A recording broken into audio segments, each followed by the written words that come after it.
what you did. Yeah, I know. And I wanna talk about it. And I know you don't. I've been holding guard for so long, so long. And I don't know where to start. I don't know where to start now. Tell me where you hide. Where do you go? Tell me, is she nice?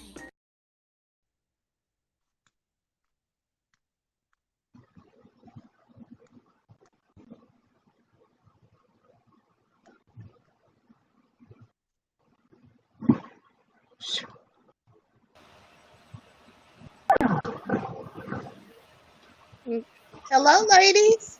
Hey there. Good to be back. Always good to be back. Right? What's Yeah, always up? good to be back. Huh? What's up? I can't hear.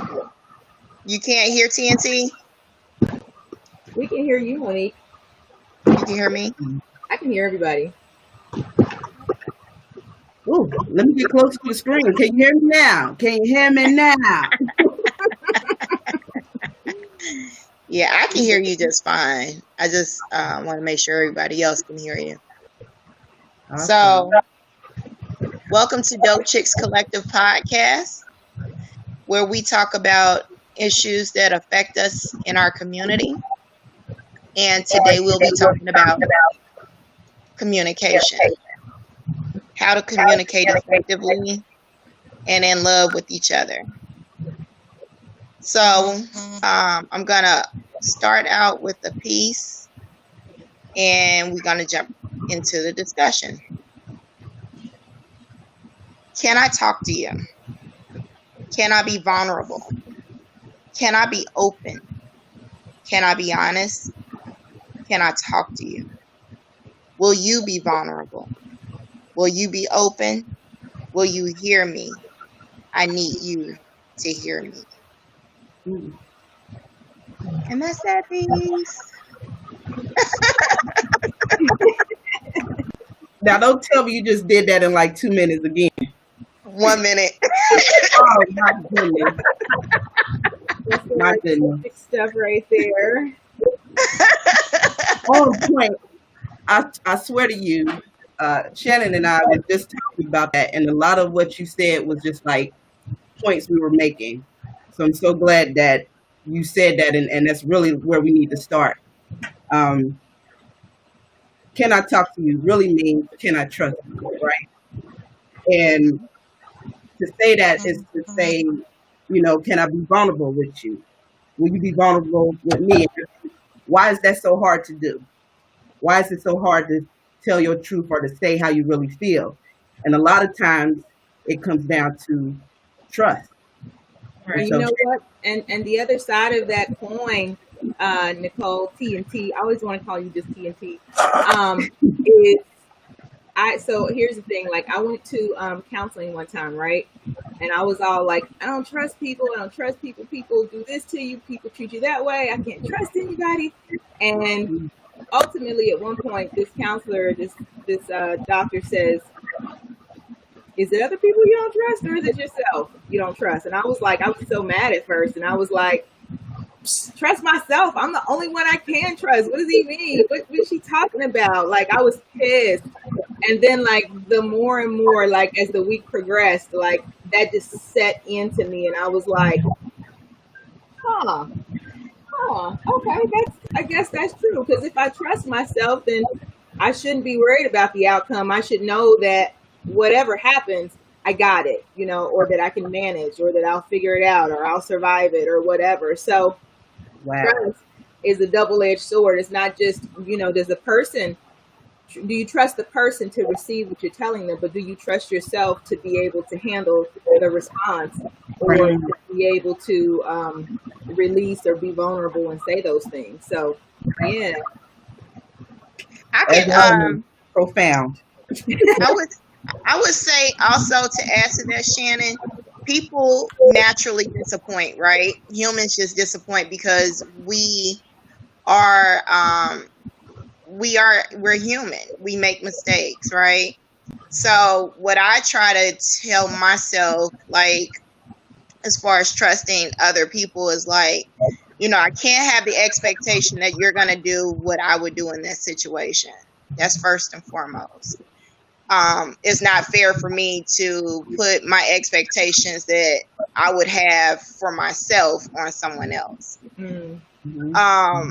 Another thing in that is like, if you have expectations of people, they're going to fail you. So it's better to not have expectations and let them surprise you than to go in having expectations on what they will. I agree with that to an extent, because I hear people say this a lot, and I say it too sometimes. But then there's a part of me that feels like, can't I at least expect for people to be decent human beings? Like, is that really too much of an expectation to have? And so that kind of leads me into, so when you say, people don't do things how you would do them. For me, like, I kind of always fall back to the love languages. And I don't always assess every single situation this way, but when I start to process a thing or a situation, that is what I think of, because we don't all communicate in the same way. We aren't all going to receive things in the same way, no different than we wouldn't do a thing the same way. So, like, if it's a person whose love language is words of affirmation, I can admit I fail there a lot, because like, I don't always know how. It's not a strong suit for me, because I didn't grow up that way. I don't need them. I can function pretty much without them, but there are people who, like, that's huge for them. And so relaying things to them in that way so that they can receive it well, understand it, appreciate it, is going to be a different picture from somebody whose love language is maybe physical touch. You know what I'm saying? So, like, if you say, hey, I need you to do this thing. If it's a person whose love language is words of affirmation, they're going to be like, ooh, yeah, okay, I can do this. And, she's going to reward me with all these words. And their motivation is going to be you patting them on the back and saying, great job, you're wonderful, I appreciate you, thank you so much. Versus another person whose language is maybe physical touch might be like, ooh, she gonna love on me, ooh, she gonna hug me up and, make me feel good because I did this thing. So the reward is for each person different because of that love language. So I don't even think it's an expectation. It's just the way that the person feels the motivation based on their love language. That's a very important part. What are your thoughts, Monique? I mean, I do like that Shannon touched on those love languages. And I know that even as far as with that, it can differ depending on the type of relationship that it is. I feel like when you are dealing with different people, you kind of need different things. It's like an exchange of energy. So it's like sometimes you just you may need a little bit more like of the physical part, or you may need words of affirmation. Sometimes it's just the presence. For me, it's really important to be around people every once in a while. Not that I'm necessarily like a social person. I'm cool by myself, but it's really strong for me to spend time with people just so it can be balanced and grounded. So it's really important that we do try to at least reach out and communicate with one another, meet them where they are, and not just have this is me and this is how I'm going to be when I'm talking to you and I'm talking to you and I'm talking to you, because you can't communicate effectively with everyone on the same plane of action. We have to kind of customize how we are with one another. Some people can take it brutally honest.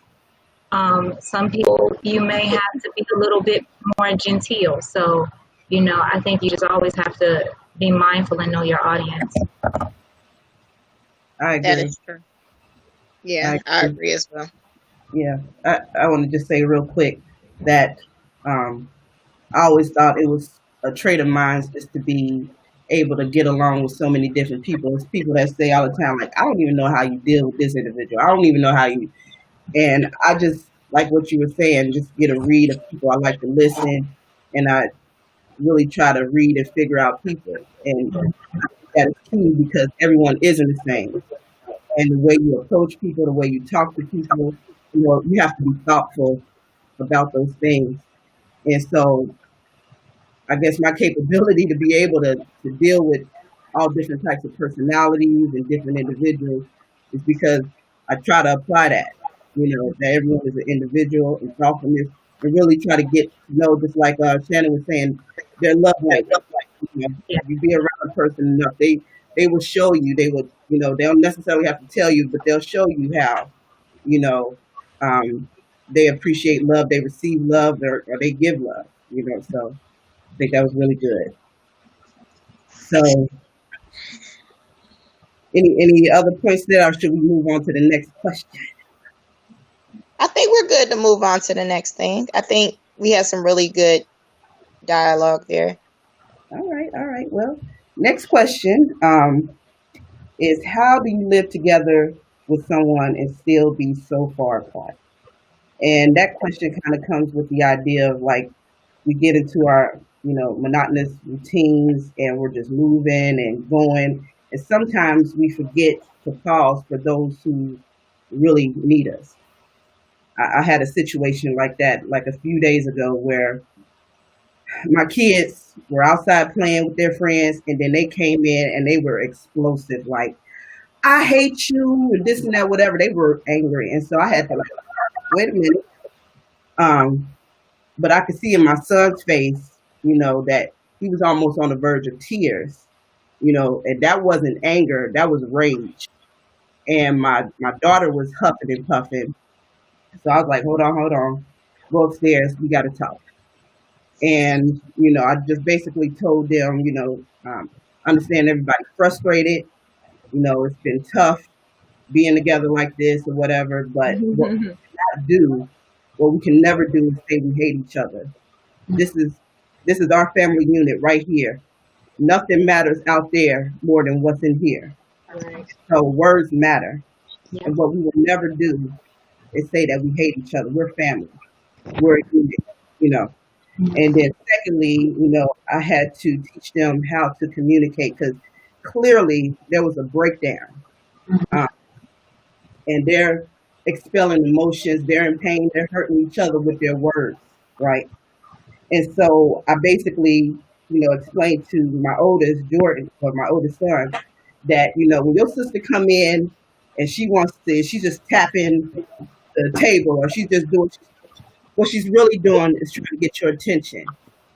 And then he was like, well, why don't you just say that? You know what I'm saying? She was like, one, when I come and I tell you, you're barking at me, you're growling at me, you're so mean. And I just say, never mind.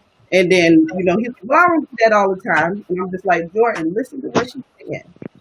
And then she's like, she's almost in tears and stuff. And she say, you used to play with me and now you don't play with me anymore, or whatever. So she was finally telling her truth.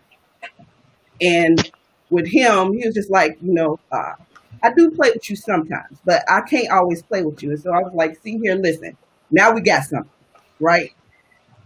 She's basically said to you that, a lot of times she's frustrated. She want to play with you and you're not playing with her. And then instead of you just getting upset or being on the defensive, just say, hey, I may not be able to play with you right now, but maybe in like an hour or so, we could do that. You know what I'm saying? It's just communicating. I always tell them, you don't have to go out of your way to be mean. Be kind to each other. And lastly, I just had to apologize to them, because I think it was you, Monique, that said, a lot of how we expel and how we respond, that's how our kids. Yeah. So, my son is up here. She just coming in the door like, hey, Jordan. He's like, what do you want?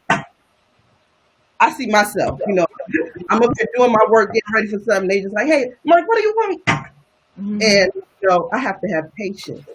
And I really have to apologize to them for not being more patient and just seeing how my communication at times with them is causing them to communicate with each other in that way. And that's not what we want. So I'm glad that I stopped and paused and talked to them, because, I could have just brushed that off like brother-sister rivalry or whatever. But they really needed a sit down, and they really needed to hash that out. So, absolutely, and that's really important. So, like, when you say sitting them down, like when I was growing up, me and my brother did not get along very well. And once he got old enough to throw his weight around, he's 4 years younger than me, but he's much bigger than me now. He would throw his weight around, and I would tell my parents, like, we are not playing. Dude is really trying to hurt me. And they never like had that sit down. So it just kind of went left from there. But being so far apart from people who you live with, one of the things about communication is that 93% of it is nonverbal, 7% verbal, 38% vocal, 55% visual, which is 93% nonverbal. So that means that before a person even speaks a word, the way they look at you, the way that they move their body, the way that they interact with you is communicating to you so many things. So like being far apart from somebody who you live with at 93% nonverbal communication is super, super easy to do. And it's also super easy to try to get a grasp on and pull it back in, but people have to be willing to recognize that that's what's happening. So, if you got a husband and wife, you come in the door, and I'll even use myself, like when I was married and I knew it was going downhill, like we just stopped. We weren't communicating at all, verbal or nonverbal. And I'm a really big person on, when we come back together, we kind of seal that, you kiss, you greet one another. And when you leave each other, you kiss, you send them off into the world with love, right? So that wasn't even happening. So it's just like, okay, we aren't making physical contact, which I'm big on physical touch. We're not talking with our words. You come in the door, I shoot you a look like this. That say a whole lot. I haven't even opened my mouth. You know what I mean? So, we're talking, just in the house, but think about, even moving throughout the world. So not to take it too far away from living with someone and that being, our topic right now, but just every single day we do things and we project things and we communicate with people around us, and we haven't even said a word. People who live in your house, whether it be spouse, girlfriend, boyfriend, whether it be just the kids, they know when to try you and when not to try you. They know, you know what I'm saying, when it might be a good day or a bad day, even as a kid. Like, and I can do it. This is one of the reasons why I can do it very well, is because my dad, okay, and he's great now. We're all good. Everybody's happy. But when we were kids, we never knew which version of my dad we were going to get. So when he would come home, it was almost like we'd be kind of like, on eggshells. All right, he's gonna come through the door. Hey, Dad. And one day he could be super happy, and one day he could be like, why is the house not clean? And our house was never not clean. So it'd be like, you know what I'm saying? But you have to pivot, and you have to be able to pivot, because everybody's not going to have a great day. Everybody's not going to have a great situation. Everybody's not going to always be happy. So when you get that nonverbal communication, for me, instead of people being so put off, again, and this ties into the whole communicating with love, right? So you see this person in your home who they're in your home for a reason, either because you love them or you birthed them and you're obligated to have them there, or maybe all of those things. But when you see this nonverbal communication from them, your kids come in the house, they stomping, or they got a mad look on their face. Your spouse look like they, they breathing hard, and they may even take it out on you a little bit. But knowing this person who is always in your home, who typically doesn't treat you this way, or who normally doesn't act this way, why do we feel it's so important to combat a this with a this, instead of stopping and being like, hey, wait a minute, my baby seemed a little bit off. He got that look on his face. He done threw his bag down. I don't know what's happening, but let me speak their love language. Let me love them up real quick. Instead of matching that those nonverbal cues or even those verbal, because some people get right to it on the verbal. It's your problem.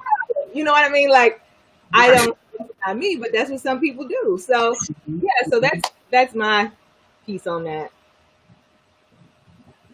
Oh, Well, I Lord. was gonna say it's very important that we mirror that for our children, because like me and my sister, we just reconciled our differences after not speaking for 4 years. And like one of the major things that struck me the most was my sister thought that I hated her, right? And she said I was the worst sister ever.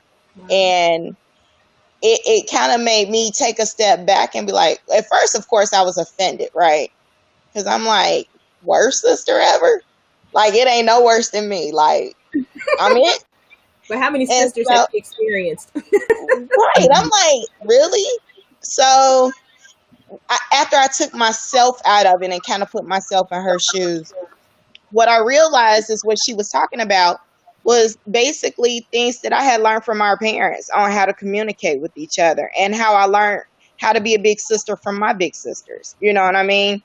And it's very important that we do like teach our children how to communicate.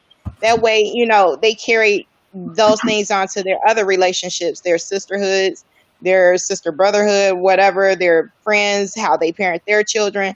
Like, that's very important that they learn that very early on, or else, you know, they continue the poison, I like to call it, you know, from generation to generation until somebody fixes it. So we have to be what we want to see in our kids, for sure. Absolutely. Yep. All right. Well, let's hit on another question here. So, strained communication with partners. You know, sometimes you're frustrated and can't cry out for help. So, are you getting more or less affection right about now, or are you giving more or less affection? How is How is your communication with your partners, or your partner, I should say, our partners? How many of them you get? That's your business. I'm saying, right? Listen, I might have to pull out my little black book again after all of this is done and over with. Not the I black really book. I ain't like talking about nothing old. If it's gonna be black, it's gonna be a new book. Ain't no old book. Right. I know that. Well, yeah, definitely. All right, I Yeah. digress. Let's stay focused. Let's stay. Yeah. So the question is, with our partners, Yes. Well, are we are more? you I don't getting have one more of or those, less so Monique. affection? Are you giving out more or less affection right about now? Strained communication with partners. Anybody can give any insight with that. Yeah. Well, So I I know. don't. Oh, go ahead. Go ahead, Monique. You haven't said it. Go ahead. Oh, okay. So when I was reading that, I was kind of like, oh shoot, she in my business. So it's so funny because I've been with my husband for 19 years. We just had our anniversary yesterday, being married 11 years. And y'all, I'm married to a Gemini. He's a Gemini, okay? That I'm trying to, I'm sorry. and I'm a Sag. So I pretty much just say how I feel. You don't have to try and read me. What I said is what I meant to say, and that's just what it is. And with him being different in his communication style, he can be hard to read sometimes. So in this time with us growing up together, from being teenagers in a relationship to being, we're approaching our 40s, it's a different, I will say that it takes more work to communicate. And sometimes it does get really frustrating because you're not going to, when you get too frustrated and you get emotional, they're not going to respond the way that you want them to respond, and then that makes you even more frustrated. Sometimes you want to check out, like, you know what, I'm gonna just mirror what you got going on. So if you have this air of not caring, then I'm gonna just let it go. And I've been through like all of those stages. Sometimes I'm like, yo, hold on, no, I don't want to do this your way because I need peace in this. So I'm gonna say what I gotta say. If you don't want to say what you want to say, but then I learned the biggest point in that strain of communication is to reevaluate the type of listener you are. I had to step back and be like, okay, I'm good at talking. But how am I with listening? And it made me evaluate how I am in other relationships. You know, I have my marriage. That's a big part of a big relationship of mine, and my siblings and my parents. So I had to think, like, does this kind of bleed into any other relationships in my life? Is it me not listening? So I will say that even if it comes down to a point where I'm less affectionate, I need to think about, well, why am I having strife in myself in this moment? Maybe I need to listen. So anytime I feel like we may have like a communication breakdown, I really try to make it a point to try and be very present in what he's saying and understand that he's not really coming at me with necessarily anger. He's trying to give me his truth, and it has to be in love. So every interaction that I have with my husband is always respectful and it's always in love. Even if we don't match, we're okay in that moment. And I just have to relinquish to, you know, the Almighty, like, look, you know what you done put together, Lord. Just help us and guide us to, if we need to go to our corners, and then when we come back and we touch gloves. I always make sure, even when we have an issue, we have a hug. I don't even have to like you right now, but let's hug this out real quick. And then we get on out of there. If I need to be quiet for a second and just listen, then I do that. So sometimes as women, we just forget that our men need to be listened to too. Mm-hmm. They do.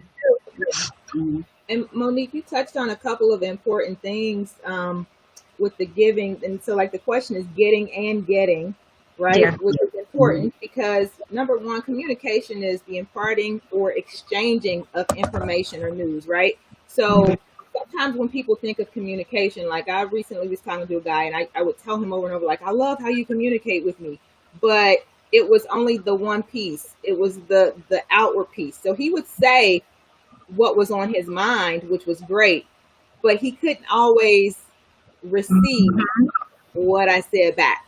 Yeah. You know, when I gave him something, he didn't necessarily know what to do with it. So it's important that people understand that communication is two ways. Something's being given and you're going to get something back. So it's like, you know, even with the attention or the affection, and again, that goes back to the love languages. Everybody's not going to respond the same way to affection or attention.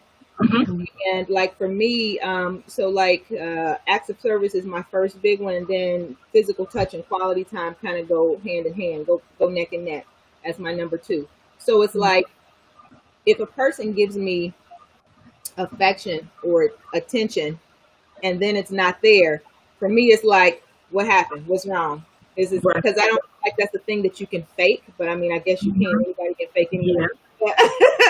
But the weird part is like, typically I don't sink into that right away. You know what I mean? It's like, let me see first. But like with friends or family or people who I know, you know what I mean? I don't, you know, I'm very affectionate. You know what I mean? I'll hug people. I'll touch people.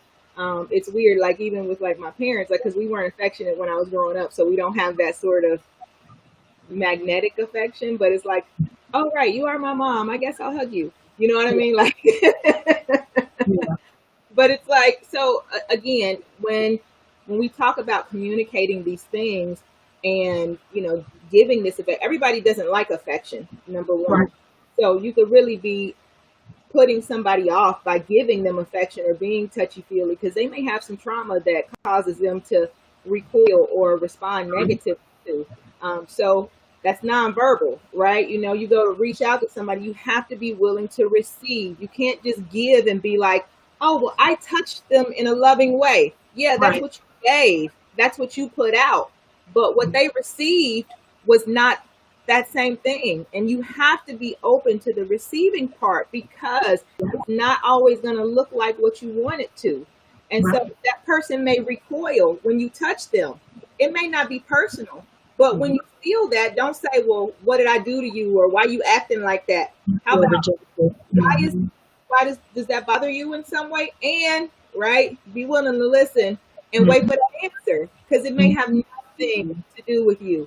But when you ask and you're ready to receive it, you'll learn something more about that person, and in turn bring you closer to that person, and in turn, back to number one, allow that person to trust you. You know what I'm saying? And be willing to communicate with you more and in other ways. Like, communication is like such an awesome thing, because people just, I love it because it allows you to get deeper with people and unlock places in them and make relationships with anybody so much more rich when you know, be able to just give freely and receive also. You know what I mean? So it's like, again, that receiving part is the part that people forget, and it's super, super important, because you're always going to get something back. It might not be words, because again, 93% of communication is nonverbal. But when you get that back, when you get that response, be looking for the response, because if it doesn't look like what you expected, you're going to want to know why. Right. And you can't blame the person for their why, whether it's accurate or not, but you have to be able to receive it and hopefully talk through that. Yeah, and respect what it is. Sometimes it just, I hate to say, was this Trump words, but now it's Michelle Obama's words. It is what it is. So, right. Yeah, but I swear, we only like 38 minutes in, probably a little bit more, and I've learned so much, and it hasn't even been the full hour. I swear I love you guys. So, but before we conclude on that, was there anybody else that had anything to add to that? No? Danny? Okay.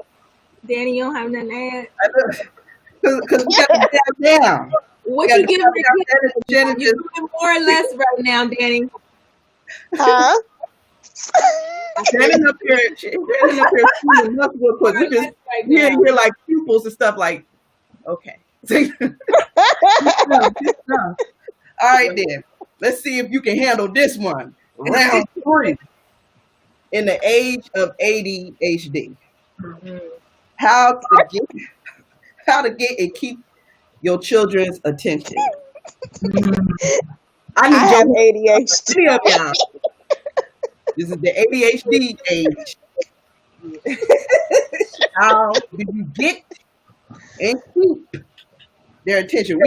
School starts tomorrow, so please, I'm taking notes now. Okay, so I will say this now that my kids are grown. In order to like get their attention, you got to know your child. It's amazing how as parents, we don't know our kids sometimes because we simply just don't spend enough time with them. Right. And then also if you have multiple kids, they're not the same person.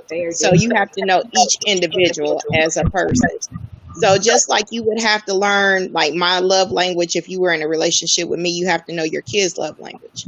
Like click the link that has the one for kids. It has the one for you. Take the quiz. Click the link. Sorry, go ahead. Okay.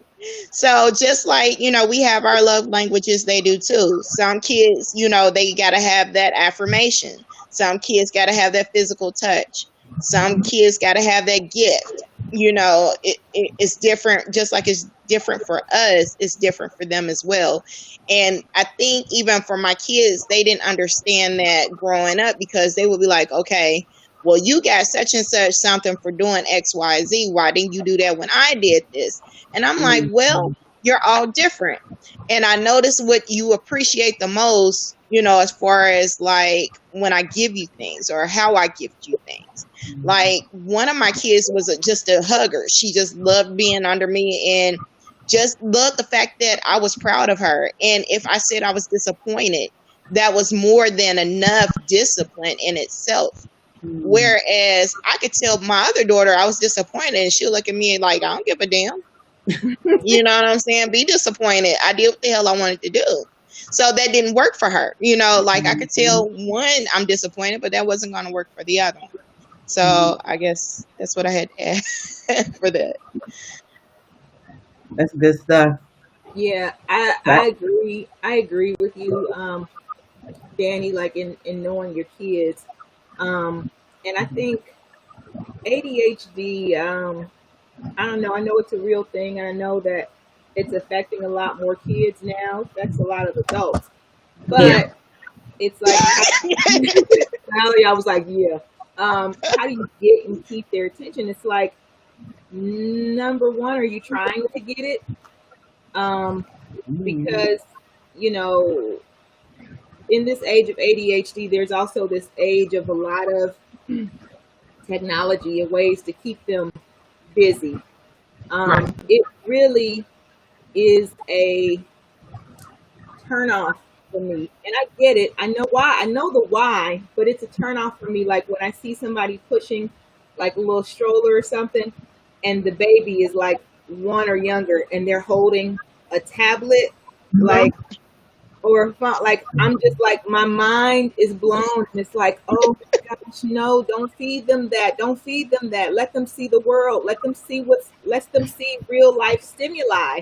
So like them having just those flashes of information to me creates, you know, a certain way of how they receive information, and that carries on into as they become teenagers and adults. So it becomes harder to communicate with them in a way. So like, number one, are you actually trying to get their attention? Because if you are allowing other things to have their attention, or you're just trying to keep them occupied, you're not going to get it when you want it. You know what I mean? They can't just turn it on and off. And if they really do have ADHD, whether they were born with it, whether it was developed, whether it was something that came on in their older years for whatever reason, if they have other stimuli that is not you, and that's what they're accustomed to, that's what they're going to go to. And that's what they're going to want to do all the time. So, you know, and I'm guilty of it. My kids, you know, I have let them have a little bit more screen time than I'm comfortable with this summer. And that's been me trying to not placate them, but I don't know, I guess fill in the gaps of not being able to do anything else. That's right. But again, knowing each of my kids and keeping their attention, I think you have to want to get their attention. You know what I'm saying? And so I think with that give and take, you know, help them understand what that exchange is going to look like, because that's what it looks like as they become adults. I used to always tell, you know, their dad, like, we're not raising kids, we're raising young adults. So when they become young adults, I want them to be able to communicate and receive and give, and understand that it's give and take and it's leverage. You know what I mean? So it's like, okay, I might not want to do this thing that you're wanting me to do. I don't want to do the dishes. But I understand that if I don't do the dishes, it's going to be some consequences. You know what I'm saying? So, or there can be some rewards. Okay, do the dishes and then we'll bake a cake that you wanted to bake. You know what I'm saying? So finding out those things that they like and are important to them, and using that as an exchange to work with them, because you can work with them or have their attention when you're doing things that they don't like. You know what I'm saying? Like doing the dishes, because there's been plenty of times when kids are cleaning the kitchen, but I'm in there also cooking. So we're together and we're spending time together. We are communicating both verbally and nonverbal. But having their attention and having it on a task at hand or on me or what I'm saying, to me is super important. And I just wanted to add very quickly before you speak, Monique, is the key thing is just being present with your kids. Like, don't allow the media, social media, whatever, to raise your kids. Like, they'll reflect back on their childhood and they'll be like, okay, what did my mom and I do? What did my dad and I do? You know, sometimes you have to take your kids on dates. Sometimes you have to give them that individual time. Sometimes, especially like in critical times where they're changing like stages of development, you know, their needs change. Or if they suffer a loss, maybe their friends moved away. Or like with this whole COVID thing, they can't see their friends because they're used to seeing their friends in school. We have to just, make sure that we're attentive and that we're present in our children's lives. I just want to add that. You ladies all said wonderful points. I mean, I couldn't have said it any better myself. All of that all together, I mean, there is that balance. We live in a time now where simulation is the norm. TV never goes off. We have music at the touch of a button, and any type of stimuli that we want in that moment we can have. So when you think about it in terms of you have someone who already has a mind that's like this, being able to access that constant thing, that there's no balance there. So since we are trying to overcompensate with extra screen time and all of these things, we do forget to get down to those basics, those things that we grew up on, since we didn't have the technology and the apps and everything that people have now. It does kind of jade you, and you forget about, like, what did we do? Hey, yo, we went outside and we played, even in this time of COVID. I remember when everything was locked down and my kids were still in school, and I was trying to figure out, like, man, we can't even go to the places that we did go to, having my kids be at home for school. So I made it a point every day. We bust down these jump ropes, these hula hoops, these frisbees, and we're just going to get outside and just have a moment. My daughter would, oh, can I see your phone, Mom? I want to play. How about you check out this new camera on my phone and, think about photography. And then she's catching beautiful pictures of nature and things like that, making her see things differently. It's just all about getting back to the basics, because you cannot bombard someone who is already bombarded and sometimes can't articulate what they're feeling, what they're receiving.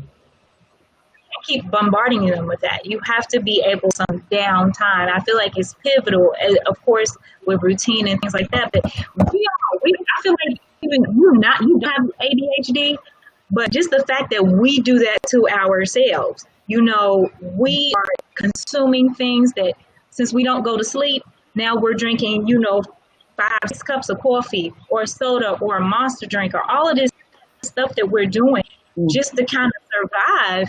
It's kind of crazy that we set ourselves up in this hyperactive way of living. How can we can't even imagine why we thought this was a good way to exist? Because I look at, we talked about mental health and all of these things. We eat junk, we consume junk on every level, and we really do need to kind of take a more holistic approach. And it starts with it starts with us. It's like I love to be the proponent of being the example that you want to see. We have to get back grounded with ourselves, and then we can give that to our children, and then let them know this is the way that best for us. I mean, we can always grow and evolve, but we definitely have to make sure that we turn off the extra stuff and get to the heart of us and raise conscious children, even if they're having some type of processing issue with it. It's possible. It just takes, like you said, knowing your child, taking those teachable moments like you do with your kids, and just having that stillness and knowing who they are and what they need. Well, thank you, ladies. That was all wonderful advice. Not only I was trying to take notes and still be in the conversation at the same time, but the great thing is about this podcast, you can always go back, rewind, and listen, because there's some good stuff. And I have to say, for me, because my child was diagnosed with ADHD, and now that I'm older, I clearly see I'm self-diagnosing myself with ADHD. But at the same time, and one time she asked me, like, what is ADHD? Like, I guess other kids, because she has a paraprofessional, and so she has to be singled out and helped or whatever. And so with other kids, it's like, well, what's wrong with you? And some kids are being mean, like, oh, you got ADHD or whatever. So she asked me, like, what is that? And I explained to her, like, it's nothing. It's not a disease. Nothing like, it's just having the inability to stay focused. on certain things. So, it's just trying to teach you, and like, this is something where you will eventually, grow out of, what I'm saying? We just got to work on you staying focused, what I'm saying? And so for me, I'm about to jump into this school year, and, the first 6 weeks is going to be remote learning. And I know how challenging my child is with the paraprofessionals, what I mean? How to have her motivated, inspired. I'm trying to think outside the box, but on top of that, not get frustrated with her, to have patience and mercy with her. And but I'm no teacher. Everybody can't be Monique, and just so I have a lot going on, and it's a lot of pressure when so many people rely on you. Yeah. Right. So even for myself, trying to find that balance and to really help my child succeed during challenging times, and be on top of her mental, on top of the ADHD, just keep her from being depressed, the whole battle with the siblings and everything else. So it's a lot. So just trying to figure out what that is. And so everything you ladies said today is on point. Before we move on to the last That's important to reach out for support, like Nicole, you saying that. So now in my mind, I'm like, I'm gonna check on Nicole tomorrow because they start school, and I'm gonna make sure. I might even send you a little video for your baby, like, you got this, boo. Focus. I'm gonna get in there now. You just give me something else to just kind of put my energy into you, because we support each other. That's why I love this. We can be vulnerable with one another and say, hey, I might need a little support without you even asking. Monique, come help support me. I got you. And what I was going to say too, TNT, make sure that you take the time for yourself, because I think a lot of times, especially as single parents, we are pulled in so many different ways, so many different directions. It's only one of us, and it's okay to be human. I think that was my biggest thing being a single mom, was it was only one of me and it was three of them, right? And they all had their individual needs that needed to be met. And I wasn't quite sure if I was adequate enough. And I always would beat myself up when I fell short. So what I want you to do is make sure that you check yourself and you tell yourself you're doing the best that you can with what you have, and that you are going to make whatever that needs to happen, and it's going to be okay, even when it's not okay. And as far as like your daughter and other children that have this diagnosis, I really hate when people tell their children that they have ADHD, because first of all, they feel like something's wrong with them. Yeah. It's not really even something that needs to be spoken. My thing is because with the right team, it can definitely be like outgrown, as you said earlier. You just gotta put the effort in. And then as far as like other children knowing that your child has that diagnosis, that's none of their business. And start telling her to tell them that's none of your business. Period. I don't have to discuss that with you. Why is that important to you? Why does that bother you? And that'll make those other children reflect, like, damn, why does it bother me? Why is that any of my business? Why do I care so much? Because I think sometimes we get so offended when people know our flaws. Tell her that's a strength. Yeah. Make it seem like it's her superpower. Definitely. Like, F them kids. Yeah. Like, you know what I'm saying? Like, on some real stuff. That's her superpower.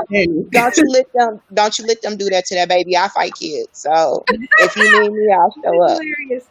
Well, that's like it's so I was gonna say one thing, Nicole. I saw a link this week, and I'll see if I can find it and tag you to it, where it said to have your kids. What is it? An EPA? What is it? Is that what it is? It's I forget. IEP. IEP. Thank you. Yep. Sorry. IEP. Have the IEP. I knew it was 3 letters. Thank you. I know. I was like, I know it's a P in there. Is it EP? No, anyway, to have it adjusted for distance learning. So they were saying that there is a difference in how it would work for them in the classroom, and how it would work during the virtual time. So that might be something to pursue because it may look very different for her, and it's going to definitely look different for you. Mhm. And then, like, as far as what Crystal, what you just said about the kids, and so number one, kids notice when things are different. They're kids, and these kids are coming from all different backgrounds and homes, and so I'm not saying it's right, but you know, if this child is leaving the classroom, of course they notice that. But like you also said, there's a way to help them either understand, because we're talking about communicating in love, right? And that's a give and a receive. So even if she's getting the negative, like, well, why you leaving? Oh, you got that old ADHD. You know what I'm saying? What can we instill in her to give back? Which you pretty much said, like, yeah, I do, because you know I learn differently than you, and my focus looks like this. Okay, you learn like this because your brain is made this way. Mine is like this, and you know I'm special in this way, or you know my brain is so powerful that it collects so many things at once. You're a simple one-track minder. You're a mediocre minder. You don't have to be but that's a little too much sauce. But you know what I'm saying? That nice man. Words. I told you it can be sharp or not. But you know, it's but the point is to instill in her that number one, I'm not defective. Right. Number two, you know, I'm okay with me. You might not be, but I'm good here. Right. Yeah, I learn differently. Yes, I need to process things a certain way because we all do. We all do. None of us are the same. But, you know, it's as simple as, well, I just don't fit into the box that you do. And my box looks like this. So you can either get on board or not. But if you don't, that's your problem because I'm good with me. You know what I'm saying? I know. Ladies, that's why I love y'all. And everybody listening, I hope this is why you love them too, because you cannot listen to this podcast and not get some invaluable advice and just awesome discussion. But real quick, because we've been real heavy, so I'm going to get something a little bit light for us. And so the last question, why is it so hard to say what you really feel?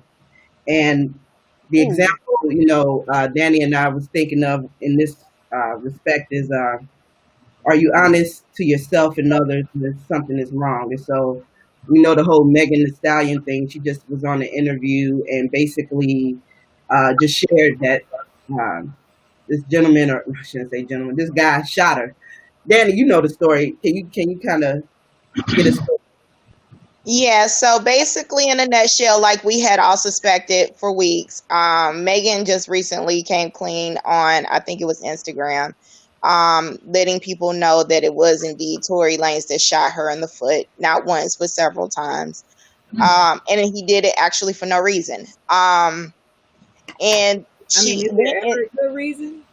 Right, but people had their own conclusions as to, she had to hit him, or she did something to him to deserve it. You know, I heard a lot of different stories. So basically, in a nutshell, she said that she lied to the police and that she lied to the medical staff because she was trying to protect Tory Lanez. As well as herself and everybody else who was in the car, because they were people of color. And we all know about the issues with police and people of color. We usually, have bad, situations when they know that we have weapons. So she was really trying to protect him, protect herself and those others that were with them by saying, hey, I cut my foot on some glass. Even though after the x-ray, the doctors discovered that she had bullet fragments in her foot. She still was defending Tory.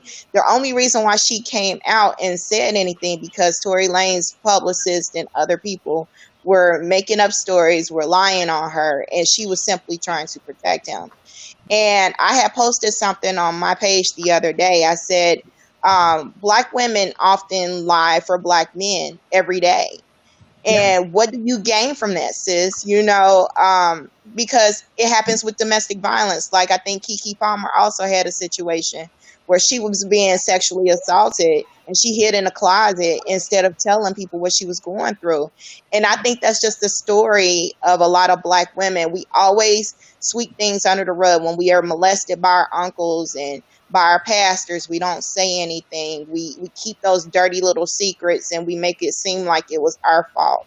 Or, you know, and the thing about it is often if we do say things, we're not believed anyway. So what's the point? Right.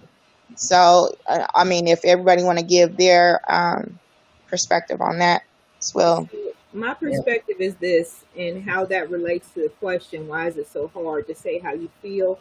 And also the topic, which is communication. It's hard because you don't know how you're going to be received. That's right. You know, when a person shares a thing with you, any sort of communication, this is what's been resounding for this whole podcast.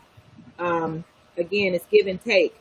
So a person gives you something, and how you receive it determines on if they will give it to you again. And that trust becomes built into there.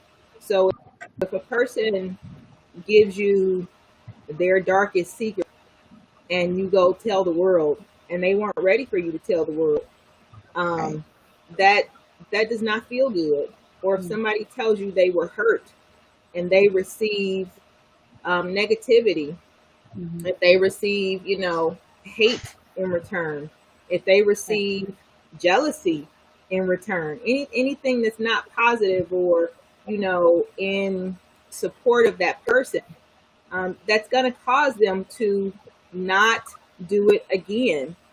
So for me, I mean, some of y'all know I've been doing this whole vulnerability thing where I give what I give, and even though I know the return can sting or the result could sting, I'm prepared for what I get back, you know, and that takes a level of vulnerability that is sometimes very crushing, but the end result is much better for me.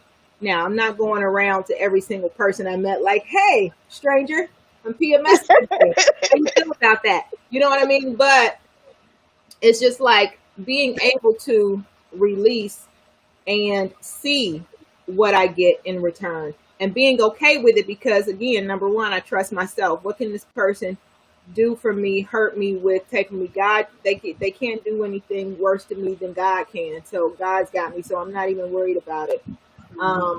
And number two, you know, what does that teach me about this person and how I trust this person?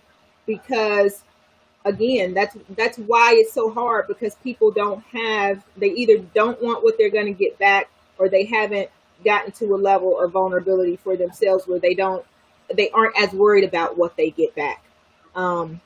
Because sometimes it is hard to say a thing, you know what I mean? But in doing so, you know, so like, okay, I'll just say this real quick. Like me and my best friend, right? She knows where all the bodies are buried, right? That's our relationship. And there are times where each of us needs to either unload, share a situation, tell each other something like, I'm going through this thing, girl. Tell me where I was wrong, because she'll check me, I'll check her. But when we have like something heavy, you know what we do first? We ask, hey, do you have space for me to vent to you real quick? Because, oh man, I got stuff. Yeah. And either she'll say yes or she'll say no. And if she says no, then I'm like, okay, well, my stuff can take a back burner. Tell me what's up. You know what I'm saying? And so, again, people, it's hard because of the receive. You know what I'm saying? The receiving that you get. But people have to be ready for that, and they're just not. So, yeah. What I'll say real quick as it relates to, you know, Black women and how we always place others before ourselves. I think it's hard already. I think it really can go back in history and just how we've always had to be strong. And, you know, we were not protected then. They was all sitting around saying white women was being raped. It was really Black women. We were being raped. And our men, our fathers, they couldn't protect us. Nothing could stop me. The laws didn't even protect us. And so, you know, having to just push through that assault. And it's not just women, it's young girls, it's children. and then you just slide into this generation where, you know, it's still so much going on against Black men. You could be getting beat down in your home, but you're afraid of the system, and you're more worried about what the system is going to do to somebody that's hurting you. And you can't even remove yourself out of a unsafe situation because you have to battle, you know, not just the mental dysfunction going on in your home, but also the dysfunction in society that, you know, plagues us in a different kind of way because of our race. And so that's a lot to impact. And we pretty much at the end of the show, we may have to do another show on that one because it's a lot to unpack there. But I'll give you ladies the final thoughts. If you can do it like 1 minute, and then we'll wrap it up. The reason why I was more so wanting to do the show is because, like, I am very grateful for the group of women that we have. The way that we speak to each other, even when it's being, you know, when it's in a situation of correction, right? Like, I often go, like, if I have an issue with, say, one of the dope chicks, right? I might go to another dope chick and be like, was I wrong with this? What do you think? You know?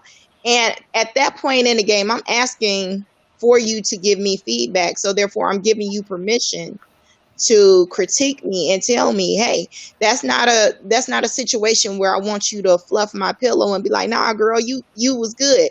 No, if I did something wrong, I want you to tell me I did something wrong, but tell me I did something wrong in a way where I understand and I will positively respond to it, because I might not agree with you, but give me something to think about. Right. And I think Shannon does that very, very well with me. She just, like, I call her a lot, and I need to start asking her for permission to unload on her, because I know that a lot of the stuff that I have is pretty heavy, and I know she has her own things going on, and I usually do ask for permission. I don't know why I run over Shannon like that.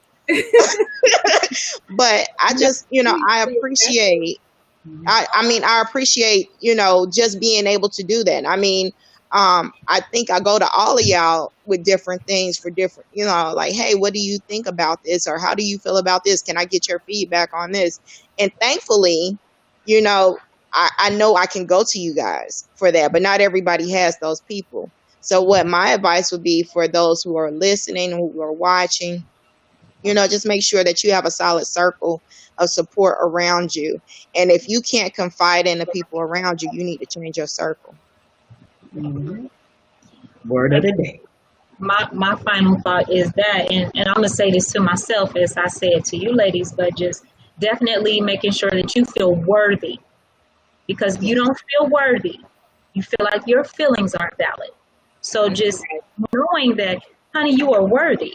You are worthy of someone caring about what you feel, what you think, and what you have to say.